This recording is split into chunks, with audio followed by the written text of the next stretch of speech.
Hey guys, welcome back to the channel. So we are in my second trade of the week. It is Wednesday, January 29th. As you can see, I have two positions long GbpNzd. I'm up 21 pips, 22 pips from one position and about 16 pips from my second position. If we flip over to TradingView, I want to break down the trade for you here. Like I said, it's a little bit after 6:20. We're approaching the 6:30 close on this 15-minute candle, and we're getting close to yesterday's high of day. Now, this had a lot of potential for me as far as what it could do if it broke out for a new high of day. When it broke out and closed above 199.43, the close price was 199.44.6.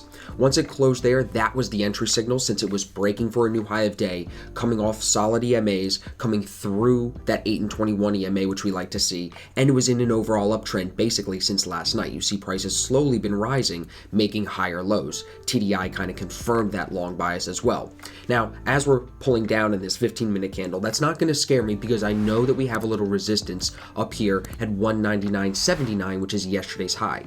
However, if I can take this to the higher time frames, you can see even on the 1-hour chart, a lot of bullish strength here. We've seen a lot of formations like this off that red 21 EMA carry for multiple days.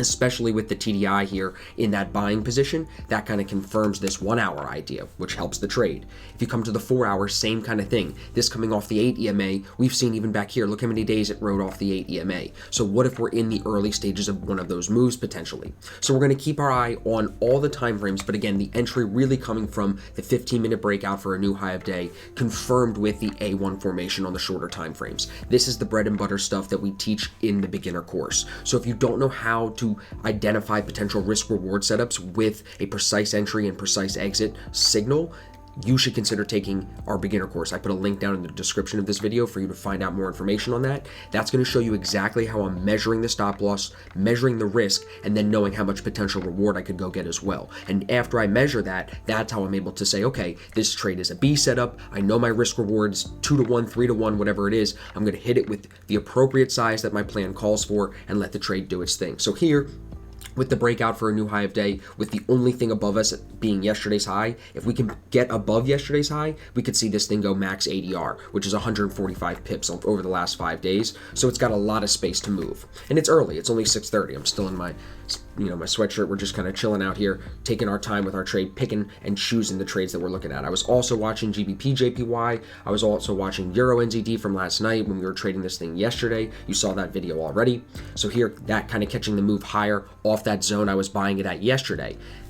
Very rarely are we wrong, just early. And here's a really good example of that. So seeing that push, that kind of gets me interested, or I should say kind of confirms my trade here on GbpNzd. I just liked the formation on GN better today than hereunder. There was no solid A1 or D1 on EN. So for me, the money's better in GN. And again, GJ, we were looking at this potentially to come lower, seeing some signs that it could come and test yesterday's low, but not as much confidence in this idea compared to GN. I like the breakout. I like how we're headed towards yesterday's high, and I'm going to keep you guys posted on the trade. So we're almost at 6:30. I'll come back on as I'm managing this trade to keep you guys posted on how it plays out. But like I said, if we can break past yesterday's high and get above that level of 199.80, I think we're going to see this thing go to at least 2.0. So I'd like to be in it for that entire move at least. So I appreciate you being here. If you're new, do me a favor, hit the thumbs up button. It does help me reach more traders. Make sure you're subscribed too. Both of those buttons are right down below.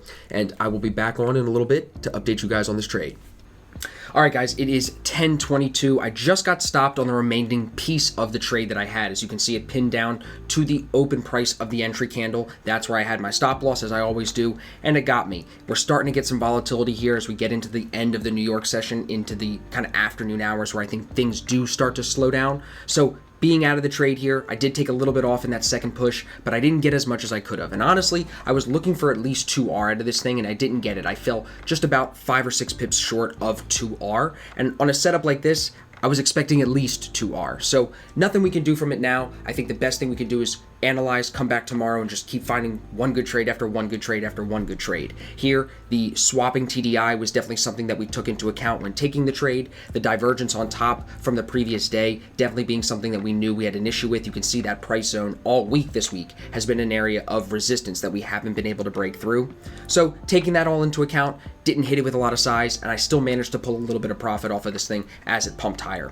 So I hope you learned something as you saw me work through the trade here. I hope that the breakdown provides you with some insight as to what I'm thinking about as these trades develop. And if you want to learn about how I'm taking trades like this every single day, win or loss, it's the same process, and that's what's consistently profitable over the long term, then all you got to do is hit the link down in the description below. I put a couple of different links for you to find out information on the starter pack, where you can get this advanced divergence course and our beginner course package together for one great low price, and that's down in the description. So make sure you check that out. Again, any questions here, please let me know. Even if this comes higher today, I'm happy with the way that I managed the trade. I trusted my stop. I trusted my exit rules. I think that there's still potential for it to come higher, so I will keep my eye on it, but I'm happy with this trade. So on to the next one. Like I said, I hope you learned something, and as always, I appreciate the time and attention. Have a great rest of your day, and I'll catch you in the next trading recap.